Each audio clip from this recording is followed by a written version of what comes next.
Up too late scrolling on your phone? Let's face it, we've all been there. If you're not getting the recommended 7 to 9 hours of sleep each night, you may be putting yourself at risk for diabetes, weight gain, and heart disease.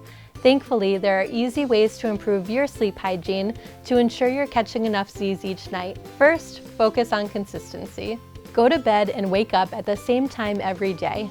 Since darkness is a cue for your body that it's time to sleep, avoid sources of blue light before bedtime from LED lights, TVs, phones, and tablets. Keep your bedroom temperature cool and comfortable. If you find that your mind is overactive at bedtime, try journaling or reading a physical book to bring down your energy. And remember that what you eat and drink can play a role in your sleep quality too. You may know of the role tart cherry juice has on sleep, but did you know walnuts have been studied for their ability to improve sleep as well? Adding a serving of walnuts to dinner or your bedtime snack daily, like with this pappardelle with California walnut pesto or these California walnut breakfast and snack cookies, could be just what you need for a better night's rest. For these recipes and more tips on improving the quality of your sleep, visit bigY.com. Until next time, be well.